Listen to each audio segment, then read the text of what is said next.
지금 우리가 살고 있는 세상은 약 200여 개의 조각으로 나뉜 거대한 모자이크와도 같습니다.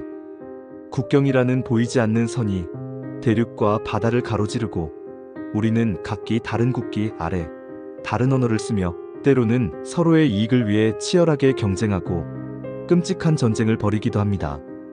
인류의 역사는 이 국경선 위에서 벌어진 갈등의 역사라 해도 과언이 아닙니다. 이 때문에 수많은 철학자와 이상주의자들은 국경이 없는 세상을 꿈꿔왔습니다. 존 레논이 노래했듯 국가도 종교도 없는 모든 인류가 형제처럼 살아가는 세상. 그렇다면 이 오랜 꿈이 마침내 현실이 되는 미래를 상상해봅시다. 지구상의 모든 국경선이 지도 위에서 그리고 현실에서 완전히 지워집니다. 수백 개의 국가와 군대가 사라지고 인류 전체를 대표하는 단 하나의 세계 정부가 수립된다면 말입니다. 이것은 인류가 마침내 전쟁의 시대를 끝내고 영원한 평화의 시대로 들어서는 위대한 첫걸음이 될까요?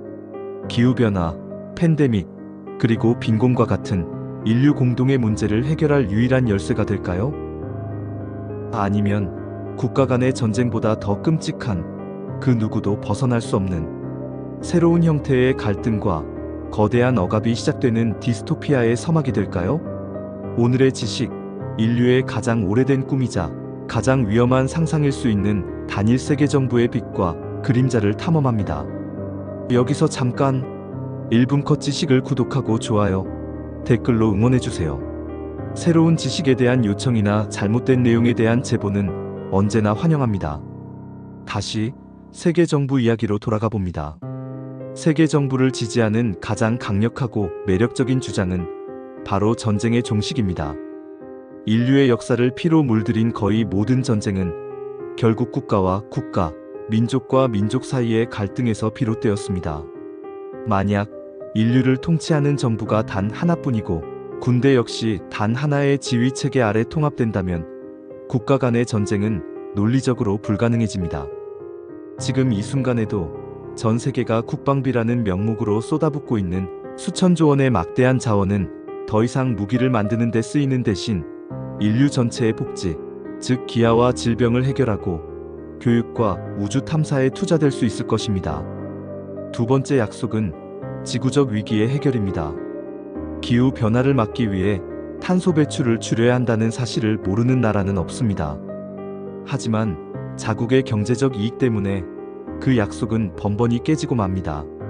신종 감염병이 발생했을 때 각국은 국경을 걸어 잠그고 백신과 치료제를 독점하려 애쓰며 공조에 실패하기도 합니다.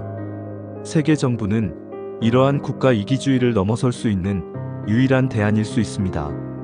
특정 국가의 반대와 상관없이 전 지구적으로 적용되는 강력한 환경 규제를 시행하고 팬데믹이 발생했을 때 국경 없이 자원과 인력을 총동원하여 가장 효율적으로 위기에 대응할 수 있습니다. 전 지구적인 부의 재분배를 통해 극심한 빈곤과 불평등 문제에 직접 개입할 수도 있습니다. 마지막으로 완전한 세계화의 실현입니다. 모든 무역 장벽이 사라지고 화폐와 법률이 하나로 통합된 세상. 비자나 여권 없이 누구나 자유롭게 지구상 어느 곳에서든 살고 일하고 사랑할 수 있는 세상. 인류는 마침내 국가나 민족이라는 껍데기를 벗어던지고 지구인이라는 단 하나의 정체성 아래 진정으로 하나가 될 수 있을지도 모릅니다. 하지만 이 유토피아적 청사진의 이면에는 등골을 서늘하게 만드는 어두운 그림자가 도사리고 있습니다. 가장 먼저 다양성의 상실과 다수의 폭정이라는 문제입니다. 그 세계 정부는 과연 누가 어떤 방식으로 운영하게 될까요? 만약 전 지구적인 민주주의 투표를 통해 정부가 구성된다면 인구가 많은 특정 문화권의 가치관과 생활 양식이 전 세계의 표준이 될 가능성이 높습니다. 그 과정에서 소수의 목소리, 고유한 문화, 그리고 사라져가는 언어들은 효율성과 통합이라는 명분 아래 무시되거나 소멸될 위험에 처합니다. 인류의 가장 큰 자산인 문화적 다양성이 획일화된 하나의 거대한 문화 아래 질식해버리는 것입니다. 두 번째 위험은 훨씬 더 근본적이고 치명적입니다. 바로 도망칠 곳 없는 궁극의 폭정입니다. 지금의 세상에서 만약 내가 사는 나라가 끔찍한 독재 국가로 변한다면 우리는 다른 나라로 망명을 가거나 국제사회에 도움을 요청할 수 있습니다. 하지만 전 세계가 단 하나의 정부 아래 놓여 있다면 어떨까요? 만약 그 세계 정부가 부패하거나 특정 이념을 강요하며 시민을 억압하는 폭군으로 변질된다면 우리는 어디로 도망쳐야 할까요? 외부의 견제도 대안도 없는 전 지구적인 독재. 그것은 인류가 경험해 본 적 없는 가장 완벽하고 절대적인 형태의 감옥이 될 것입니다.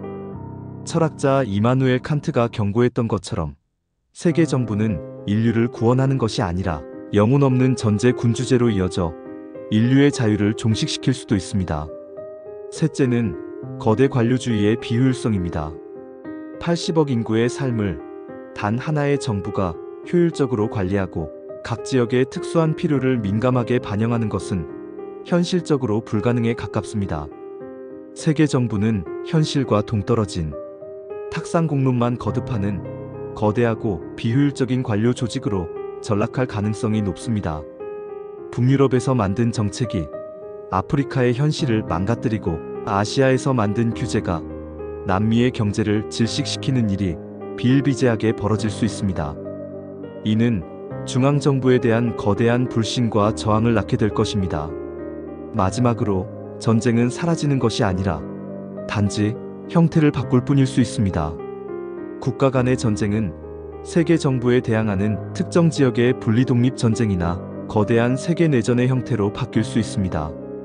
혹은 국가라는 경계가 사라진 세상에서 국경을 초월한 거대 기업들이나 극소수의 부유층 엘리트들이 사실상의 권력을 장악하고 새로운 형태의 계급전쟁이 시작될 수도 있습니다.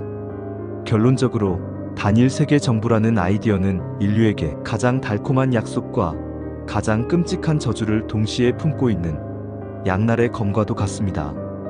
그것은 국가 이기주의를 넘어 전쟁을 끝내고 인류 공동의 문제를 해결할 수 있다는 위대한 희망을 제시합니다. 하지만 동시에 인류의 다양성을 파괴하고 그 누구도 벗어날 수 없는 궁극적인 폭정을 낳을 수 있다는 치명적인 위험성을 내포하고 있습니다.